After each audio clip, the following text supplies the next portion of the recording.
The CEO cut the single dad's pay for sleeping at work, then learned he saved her company at 7:12 in the morning. Nathan Corbin was asleep at his desk, not slumped in a chair, not leaning back with his feet up like a man who had given up. He was folded forward at the edge of the control station, his head resting against his forearm, one hand still resting inches from the keyboard. His body finally surrendering to something it had been fighting off for hours. 3 cold cups of coffee sat beside him. A black notebook lay open, its most recent page dense with handwritten timestamps and system readings. The monitors above him still glowed, still scrolled, still processed. Somewhere on the central display a line of text read, "National Payroll Batch, pending release." That was the scene Scarlett Vance walked into. She came through the double doors of Veridian Pay Systems' 19th floor operations center at 7:14, flanked by 2 representatives from Northbridge Capital and 4 members of the company's senior management team. She had rehearsed this walk in her mind a dozen times. The operations floor was supposed to be the centerpiece, a living demonstration of the company's precision, its discipline, its readiness. She wanted the investors to see a room run like a clock, calm screens, alert engineers, a system humming toward its most important test. Instead, the first thing she saw was Nathan. The floor went silent in the way that rooms do when no one has said anything wrong but everyone knows something has. A few members of the morning shift who had just clocked in stole glances at each other. Jordan Miles, a young engineer at the far end of the row, looked up from his station and then quickly looked away. Scarlett moved forward without pausing. She walked directly to Nathan's station, stood over him, and said his name in a voice that carried to every corner of the room. Nathan Corbin woke up. He came up fast, the way people do when they have been fighting exhaustion for a long time and learn to surface quickly. His eyes were red at the edges, the skin beneath them drawn and bruised from too many sleepless hours. His shirt was wrinkled, his collar damp. He looked at Scarlett. He looked at the investors. He looked at the clock and seemed to understand immediately what this moment looked like and what it was going to cost him. He opened his mouth. He said that there had been problems in the system overnight, that he had been managing a thermal issue in the secondary server cluster, and that the payroll batch needed to stay in manual staging until... Scarlett cut him off. She pointed at the clock on the wall. She pointed at the payroll display. She told him, in a voice that was sharp and deliberate and perfectly controlled, that on the most important day in Veridian's history, she did not have time to hear explanations from someone caught sleeping at his post. She told him that Veridian did not pay its employees to sleep on top of its customers' risk. She told him that if he had been tired, he could have called in. That if he had stayed, he had an obligation to stay awake. That a person who could not keep his eyes open in front of a payroll monitor had no business keeping access to one. Then she told HR to log a formal disciplinary action. She told building security to deactivate Nathan's elevated system credentials. She told the floor supervisor to reassign him out of the primary operations shift pending an internal review. And she told him, in front of every person in that room, that his pay for the month would be reduced by 50%. Nathan's phone buzzed against the desk. He glanced down. A message from the woman who watched Lily before school. Lily had been coughing again. She thought he should bring her in early. He looked at the message for only a moment. Then he looked at Scarlett. Then he set his keycard on the desk, said that he understood, and walked to the elevator without another word. The room watched him go. The payroll display counted down behind him. Nobody spoke. Veridian Pay Systems had been built on a single promise, that the money would arrive on time, every time, without fail. The company had started small, processing payroll for a handful of mid-sized businesses in the Chicago metro area. Within 4 years, it had expanded to serve more than 3,000 clients across 22 states, manufacturers, restaurant chains, regional hospital networks, transportation companies, senior care facilities, and hundreds of smaller businesses that relied on Veridian's platform to compensate their workers every week. The people whose paychecks ran through Veridian were not abstract figures on a balance sheet. They were nurses finishing overnight shifts. They were warehouse workers with rent due on the 1st. They were bus drivers who sent money home each month and could not afford a single payment to be delayed.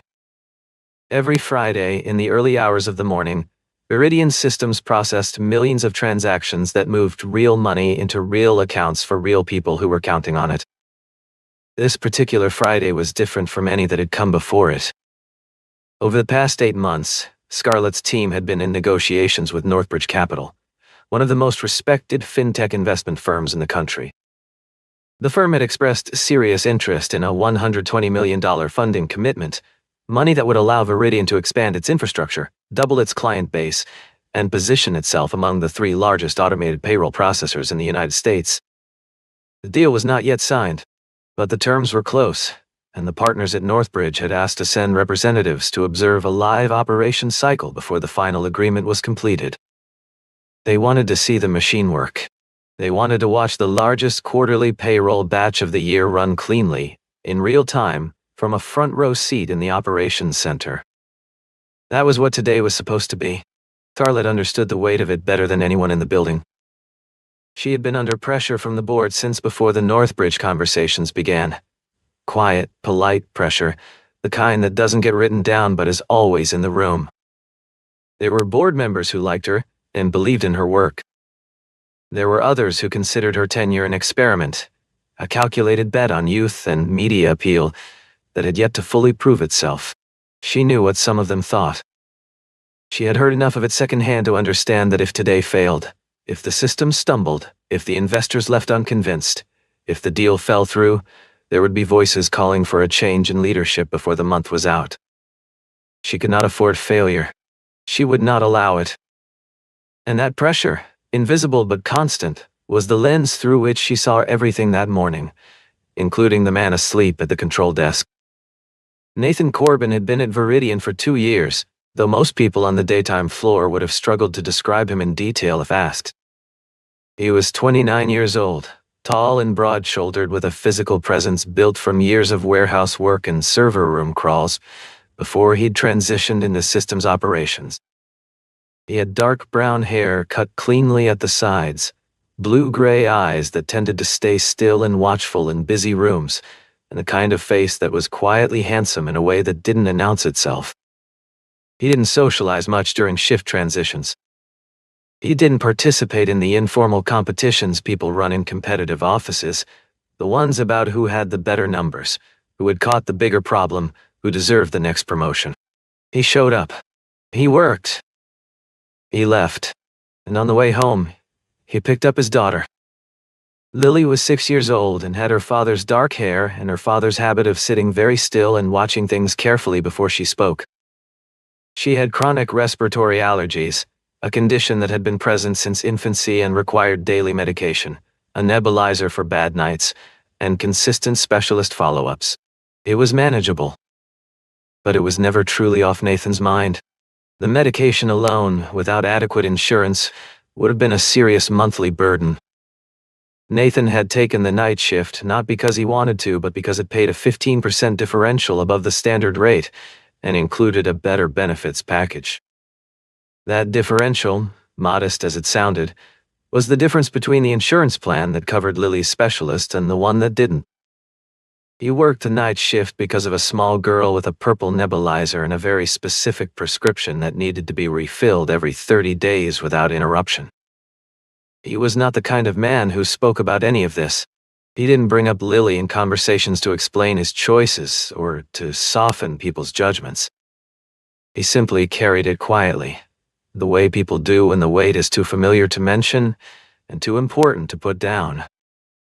He had one habit that his colleagues had occasionally noticed and never quite understood. He kept a black notebook, worn at the corners, its pages slightly warped from humidity, in which he recorded things by hand during his shift. Not summaries. Not reports. Exact readings. Timestamps. Observations that didn't fit neatly into the system's automated logs because they existed in the space between what software measured and what experience recognized.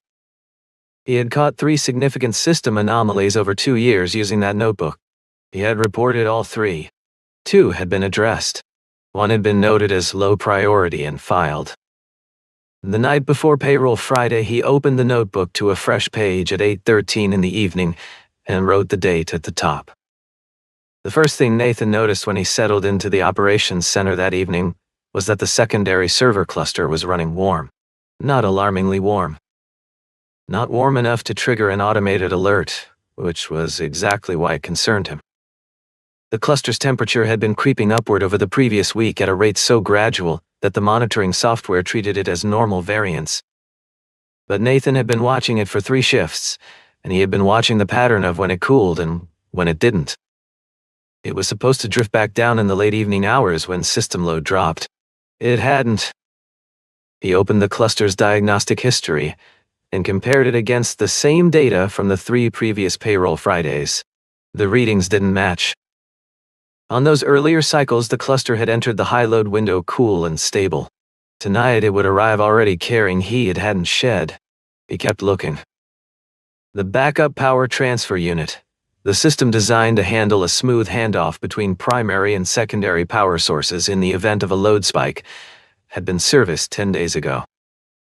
Nathan pulled the maintenance log. The technician's notes indicated the work had been completed successfully. But the unit's self-test response time, which Nathan could check through the diagnostic panel, was running nearly 2 full seconds slower than its baseline. That was the kind of number that almost never mattered. Except on the days when it did. He sat with the notebook open and wrote both observations down with their timestamps. Then he began running quiet simulations in his head, not on paper, not through the system, just the kind of thinking that comes from 2 years of watching a platform behave under pressure. If the cluster arrived at peak load already warm, and if that warmth triggered the backup unit at the wrong moment, the unit might interpret the spike as a fault condition and attempt an automatic protection response. That response would interrupt the load transfer sequence. And an interrupted load transfer during a live payroll batch meant transactions in the queue would stall.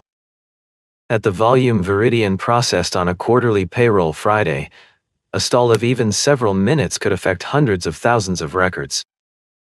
He called the building's overnight maintenance technician and explained what he had found. The technician told him that the senior HVAC team didn't come in until 6 in the morning. Nathan thanked him and hung up. Then he went to work.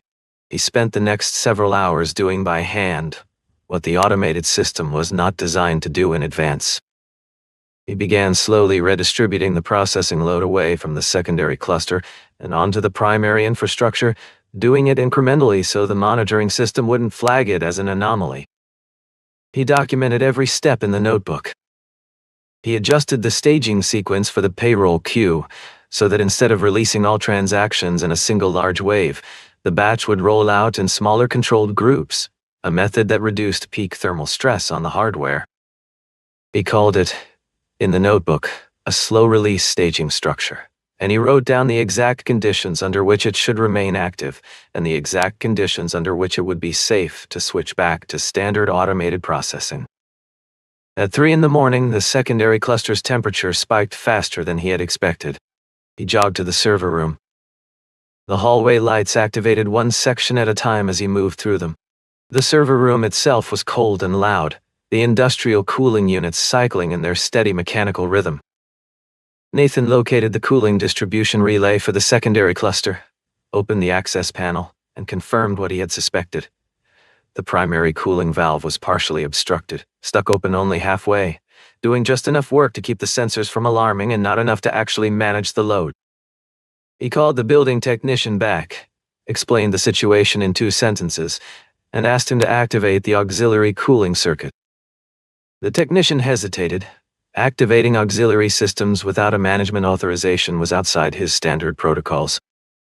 Nathan told him, calmly, that if the secondary cluster reached critical temperature during the morning payroll run, the entire system would attempt an emergency lockdown to protect data integrity. That would mean no payroll. The technician activated the circuit. Nathan returned to the control desk with his shirt damp and his hands steadier than they had any right to be. He wrote the time in the notebook and kept working. By 5:30, the system was more stable than it had been 3 hours earlier. The load redistribution was holding. The auxiliary cooling was doing its job. The slow-release staging structure was in place and tested.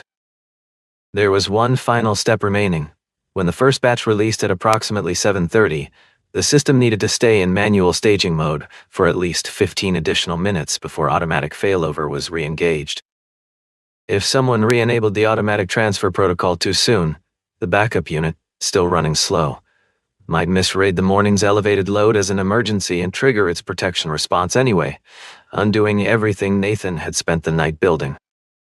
He wrote it on the last line of the page, underlined it, and then wrote it again below that. Do not re-enable auto failover before the first batch clears the verification queue. He looked at the clock. It was 6:48. He drank what was left of his fourth cup of coffee, which had been cold for an hour. He looked at his phone. There was a message from the woman watching Lily. She was coughing again, nothing serious, but probably worth an early appointment. Nathan typed back that he would be there by 9. He looked at the monitors. The batch was 2 hours from release.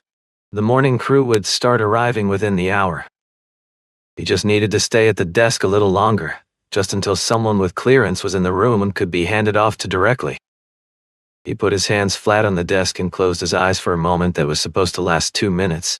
His body made a different decision. The room had returned to something resembling its normal rhythm by the time Jordan Miles sat down at his station, but the tension underneath it was different. People were moving the way they moved when something uncomfortable had happened that no one wanted to be the first to fully acknowledge. A senior administrator near the back of the floor said quietly that the night shift had always been a little loose. A team lead said that Nathan had always looked exhausted, that maybe the schedule was just too much for someone with his personal situation. Brandon Kellamy, who managed the mid-level operations group, and had a long-standing habit of dismissing the concerns of engineers who worked below him, leaned over to the colleague nearest him and said that being a single father was a hard thing, but it wasn't a reason for the company to lower its standards. Scarlett, standing near the investor delegation at the edge of the floor, heard none of these comments in full, but absorbed their general register. The room believed her decision was correct. That was what she needed. Jordan Miles did not share the room's consensus. He had worked alongside Nathan on several overnight escalations and knew, in the particular way that quiet people sometimes recognize each other, that Nathan was not someone who was careless. He walked to Nathan's station and stood there looking at the desk, at the 3 cold cups, at the open notebook, at the monitor showing a dozen lines of system activity from the past several hours. He picked up the notebook and read the top of the page. Then he read it again. The timestamp started at 2:08 in the morning and ran forward in careful sequence. Thermal anomaly observed in secondary cluster, load redistribution initiated, auxiliary cooling requested at 3:12, manual staging structure active by 4:40. The last entry was at 6:48. It read, do not re-enable auto failover before batch 1 clears verification. Jordan looked at the current system dashboard. The manual staging structure was still in place, exactly where Nathan had left it. He found Brandon and told him what he had seen. Brandon told him that if Nathan had actually identified a serious problem, he would have filed a formal report rather than writing in a personal notebook. He told Jordan that they were not going to base operational decisions on the handwriting of someone who had just been disciplined for sleeping on the job. And then Brandon Kellamy, acting on his own judgment, walked to the control station and re-enabled the automatic failover protocol. Scarlett was midway through her presentation to the Northbridge representatives when the first alert appeared. The operations center's main display had been showing clean numbers, transaction volume building steadily, batch processing on schedule, system health indicators, all reading nominal. The investors had been asking questions about scalability and redundancy protocols, and Scarlett had been answering them with the kind of calm precision she had spent months preparing for. It was going well. It was, for a few minutes, exactly what she had needed it to be. Then the secondary cluster's temperature indicator climbed past its warning threshold and held there. It wasn't catastrophic. Not yet. It looked, to someone who didn't know what Nathan knew, like a minor variance that the automated systems would handle. But Jordan, watching from his station, recognized immediately what was happening. The backup unit was receiving the escalating thermal signal, processing it through its slow response calibration, and preparing to interpret the morning's load surge as a fault event. Jordan stood up. He started to speak. The backup transfer unit fired its protection response 11 seconds later. The result was not a clean system shutdown. It was something more insidious, a partial interruption of the load transfer sequence that sent a cascade of conflicting signals into the payroll processing queue. Transactions that had been staged and cleared began bouncing between verification states. The queue started backing up. On the main display, a counter that had been climbing steadily toward successful completion stopped and reversed. A secondary alert appeared, then a third. The dominant color of the room's dashboard shifted from green to a deep amber, and then, in the span of about 40 seconds, to red. One of the Northbridge representatives turned to the other and asked, very quietly, whether what they were seeing was a drill. Nobody answered. Scarlett crossed the floor in 15 steps. She asked the floor supervisor what was happening. The floor supervisor told her the payroll queue had stalled. She asked how long it would take to recover. The floor supervisor turned to the senior systems engineer, a man named Warren, who had been with Viridian since its founding. Warren looked at the dashboard, looked at the manual staging logs, looked at the alert codes, and then looked at Scarlett with an expression she had never seen on his face before. He told her that the queue was caught between two conflicting control states. That the manual staging structure installed overnight had been designed to prevent exactly this interaction, but that automatic failover had been re-enabled before the protective window had closed. The system didn't know whether to follow the manual sequence or the automated protocol, and it was doing what systems did when they received contradictory instructions. It was doing nothing. Scarlett asked who could fix it. Warren said that whoever had built the manual staging structure would need to reverse engineer its own architecture to extract the queue safely without corrupting the transaction records. He said the configuration was not standard. It had been built specifically for this morning's conditions, and the logic behind it wasn't documented anywhere in the system's official records. He paused. Then he said that the entire structure had been built by Nathan Corbin between 2 in the morning and 6:48. The room was very quiet. Scarlett looked at the red dashboard. She looked at the clock. She thought about the batch, about the hundreds of thousands of transactions sitting frozen in the queue, about the nurses and drivers and warehouse workers whose direct deposits were supposed to clear by 9 in the morning, about the Northbridge representatives standing 20 feet away with their phones in their hands. She thought about Brandon switching the failover back on.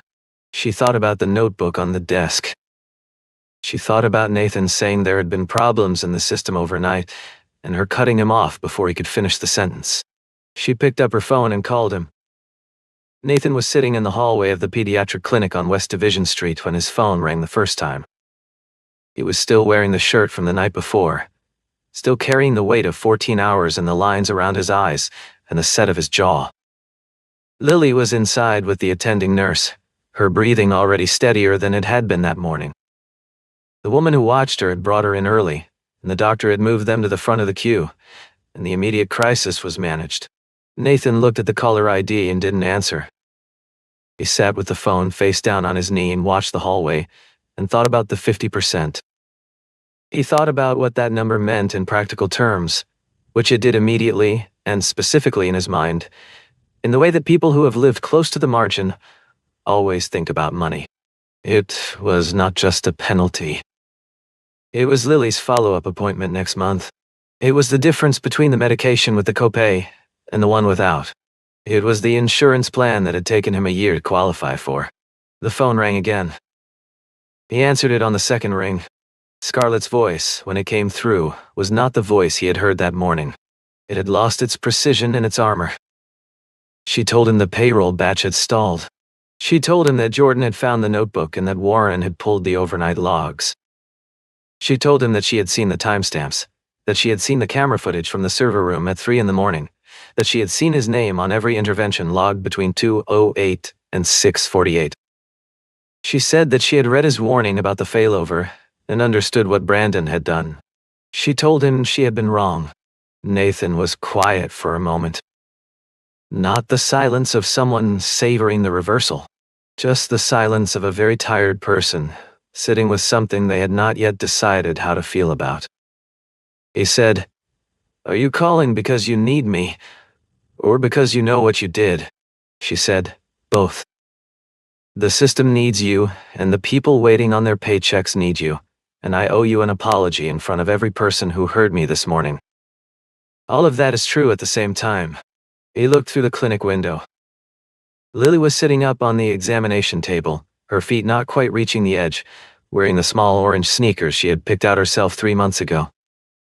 She was talking to the nurse about something that was making the nurse smile. Nathan thought about what it meant to have your paycheck arrive on time. He thought about the single parents on the other side of those stalled transactions who were doing the same math he was doing right now. He told Scarlett he would come back. He said he was coming back for the people in the queue, not for the company's presentation. She said she understood. He told her not to touch anything until he got there. He was at Viridian's elevator bank 22 minutes later. The operations center was different when he walked back in. Not loud. Not chaotic. Quiet in the specific way that rooms get when everyone in them is conscious of having made a judgment they no longer stand behind. People who had said nothing that morning and said nothing in his defense now found reasons to look at their monitors. Brandon Kellamy stood near the back wall, his arms crossed, his expression the closed and defensive mask of someone waiting to find out how bad the outcome would be. Jordan Miles met Nathan at the door and gave him back the notebook without a word. Scarlett was standing in the center of the floor. She looked at Nathan when he walked in, and then she did something that took more from her than anything she had done in years of building her reputation in a field that had never been fully willing to give it to her freely. She said his name clearly, in front of the investors and the engineers and every member of the management team who was present. She said that she had made a decision that morning based on an incomplete picture, and that the decision had been wrong. She said she had penalized him for something he had earned. She said it plainly and didn't qualify it. Then she held out his key card. Nathan took it. He sat down at the control station. He asked Warren to read him the current queue state. What followed was not dramatic in the way people imagine when they hear the word crisis. It was careful. It was precise. Nathan did not move quickly or speak loudly. He asked for the automated failover to be suspended again. He pulled up the staging configuration he had built overnight and worked through it methodically, identifying the points where the competing signals had created the conflict and disentangling them in sequence. He split the payroll queue into 7 smaller processing groups, ordered by which client clusters had the cleanest transaction states. He released the first group while holding the others, watched the verification results come back clean, then released the second. Jordan stood at the adjacent station and tracked the temperature readings on the secondary cluster, calling out the numbers at 90-second intervals. It took 11 minutes. The dashboard moved from red to amber at the 9-minute mark, and from amber to green at 11 minutes and 40 seconds. The transaction counter resumed climbing. The queue began moving. In the client monitoring portal, a status indicator that had been frozen in amber for nearly 20 minutes shifted to active and began updating in real time. Warren said something under his breath that sounded like relief, expressed as a single word. One of the Northbridge representatives, without being particularly theatrical about it, uncrossed his arms. In the days that followed, Viridian moved on multiple fronts at once. Scarlett conducted an internal review of the maintenance request Nathan had submitted the previous week, the one flagging the secondary cluster's thermal drift and the backup unit's response time as conditions worth examining before the quarterly batch. The request had been received by Brandon Kellamy's group, assessed as low priority based on the fact that neither reading had crossed an automated alert threshold, and filed without further action. Brandon had made that call because escalating a maintenance concern in the week before the Northbridge observation visit would have meant delaying a demonstration that his division had been preparing for months. The priority label had been a management decision. It had been the wrong one. Brandon was removed from his operations management role and reassigned to a non-supervisory position in a different department. It wasn't announced with particular ceremony. It didn't need to be. Jordan Miles was formally recognized for raising concerns on the morning of the payroll event, despite having every social incentive in that room to stay quiet. A note went into his personnel file that was the kind of note people point to years later. Nathan received a written communication from Scarlett that restored his full salary, included a compensation payment covering the disruption, and offered an upgrade to Viridian's most comprehensive benefits tier, which meant, among other things, that Lily's respiratory specialist would be fully covered on the primary plan for the foreseeable future. Alongside the formal letter, there was a handwritten note. It was 2 sentences long. The first sentence said that she had failed him that morning and that she was sorry. The second sentence said she hoped he would stay. He was offered the newly created position of Head of Infrastructure Stability Operations, a role with direct reporting authority, a seat in quarterly systems review meetings, and the mandate to flag any operational risk to Viridian's processing chain, regardless of where it sat in the organizational structure. He accepted.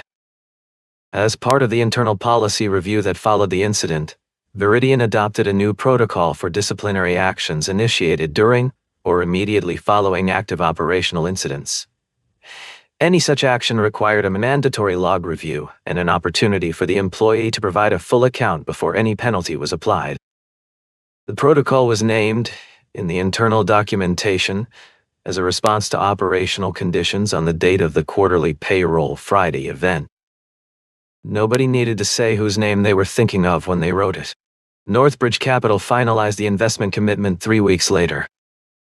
In the early weeks after everything settled, Scarlett made a habit of walking the operations floor in the early evening, before the night shift fully took over. She didn't linger, didn't announce herself. She just walked through and looked at the dashboards and listened to the room. One evening, she passed Nathan's station and stopped for a moment. He had the black notebook open beside his keyboard, writing something down with a pen that had nearly run out of ink. She asked him what he was writing. He showed her the page without explanation. A column of temperatures, a column of times, a note about one of the cooling units in the East cluster that had been showing a subtle irregularity over the past 3 shifts. Nothing alarming, just something worth watching. She stood there reading it for a moment. Then she told him she would make sure the maintenance team had it by morning. He nodded and went back to writing. On a Tuesday afternoon 6 weeks after the events of Payroll Friday, Nathan Corbin left the Viridian building a little before 4 o'clock to take Lily to a follow-up appointment with her respiratory specialist. The appointment had been scheduled at a time that was no longer uncertain, covered by a plan that was no longer in question, with a doctor who had been seeing her regularly enough to know her name. He crossed the building's main lobby and pushed through the glass doors into the afternoon. The light was still up, bright and flat in the way of late-season days that don't warm as much as they promise. He pulled out his phone to check the transit time. There was a message from Viridian's automated batch confirmation system, sent 47 minutes ago.